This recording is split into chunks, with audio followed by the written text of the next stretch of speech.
class. Our class today will last only 5 minutes. Students, sit down. Let's do it very quickly. Sit. Everybody sit down. Sit down, please. All right, thank you. Now today we're talking about Samuel Sharpe, and you can see his photograph right there. Right here in the African history class. Samuel Sharpe.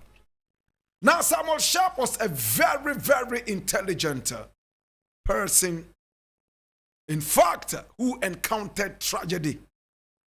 All in the name of freedom. All in the name of the abolition of the slave trade. Today we're looking at Samuel Sharpe. Now Samuel Sharpe was actually born Archer. His real name was Archer. But his slave owner was called Samuel Sharpe. In fact, and his wife was Jane Eva Sharpe. Together, my brother, my sister, they were the Sharpes.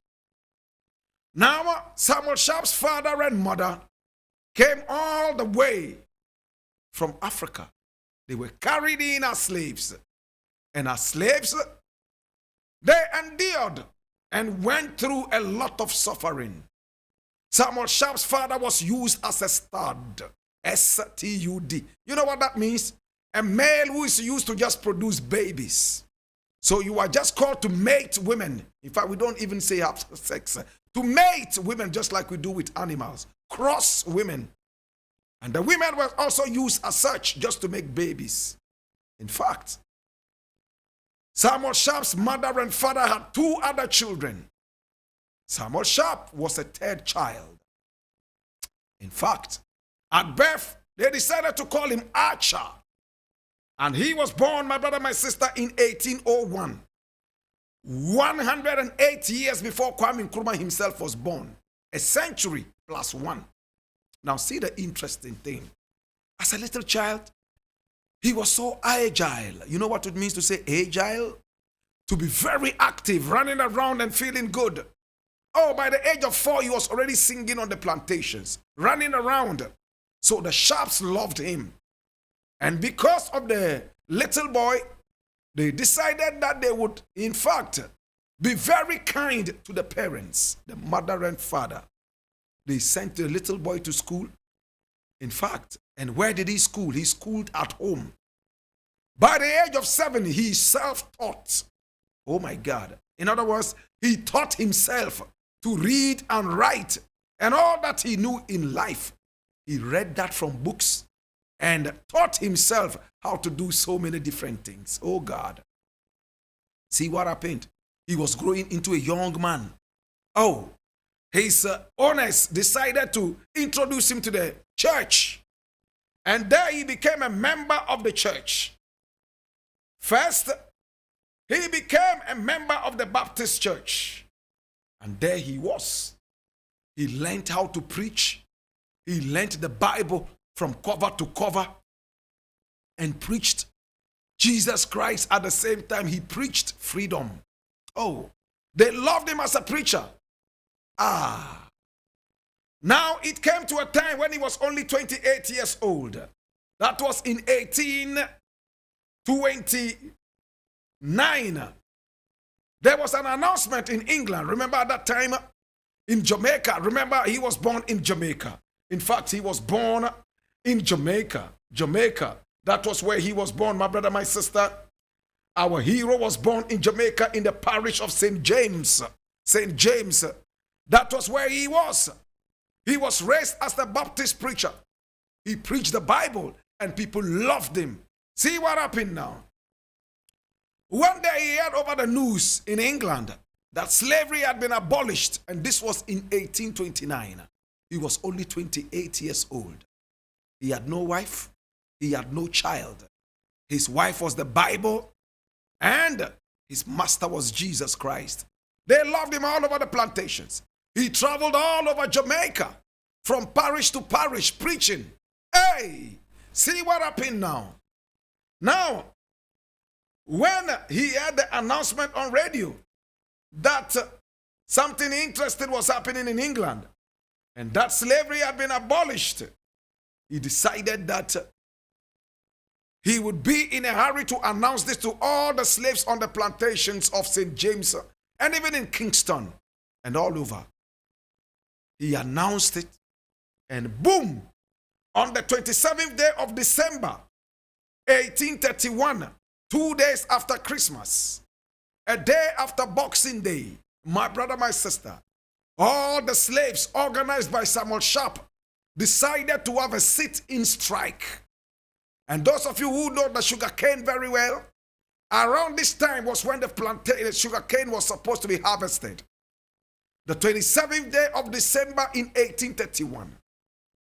Our hero, my brother, my sister, organized, and all the people came together and said they were not working. It was a peaceful demonstration. And that slavery had been abolished in England. And if England is what is taking care of us here, then we must also be free. Now the slave masters in Jamaica said they had not heard the announcement. Some of them said they had the announcement, but it was yet to be effected. But Samuel Sharpe said, no, it must be effected now. All of us, all the slaves must be free. Oh my God. Remember at that time, Samuel Sharpe himself was more than a freed slave. He was traveling all over the parishes of Jamaica, preaching. He could eat what he wanted to eat. People loved him, but he wanted to see all other black peoples free. So with this announcement, the demonstration, which was supposed to be a peaceful one, all of a sudden became violent. The plantations were burnt down. In fact, about 60,000 black people were involved in this uprising. 200 slaves were killed when soldiers and even the Maroons were called in to come and fight and quell the demonstration. 200 black people were killed, and some white people were also killed, numbering 14 white people. At the end of the day, in fact, the Maroons, who themselves were blacks, were called in to fight their own black people. They were hired to fight, and they succeeded in quelling the demonstration, which had become the biggest slave rebellion in Jamaica. It was also known as the Baptist War or the Christmas Rebellion. My brother, my sister, all the people who were involved in the rebellion were arrested, and Samuel Sharpe was given the opportunity to renounce that rebellion. In other words, to say he had regretted. He said, no, as long as I am alive, I will prefer to be a free man. If it is all about being a slave, I prefer to die. In fact, he was hanged immediately.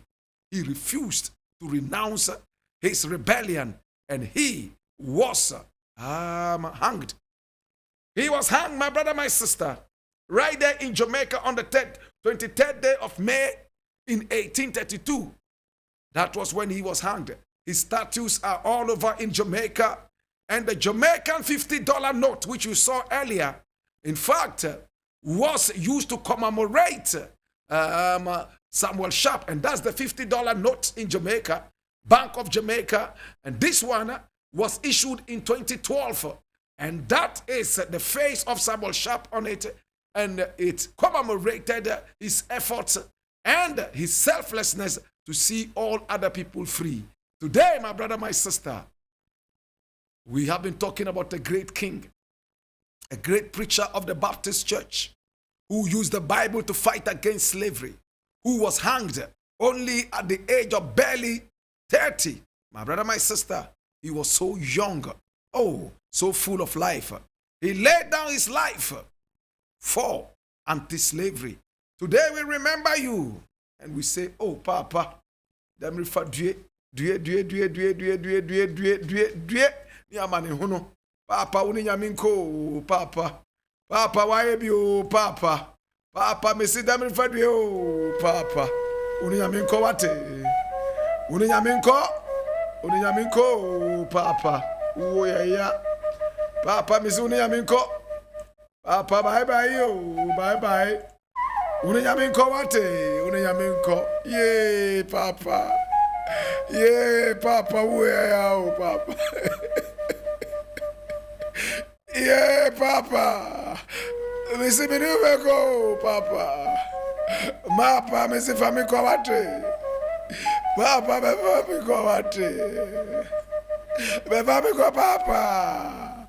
In the burden of knowledge, I ask you, Now that you know what to do, be an anio lea minio bafe, yen zunda kagane mezaka yine, ye pa bango bokaya neng, fifia nya, nukai na wo, bana ehu, ebe den, lela yanjima singa bekone, lela yanjima singa beri, oh.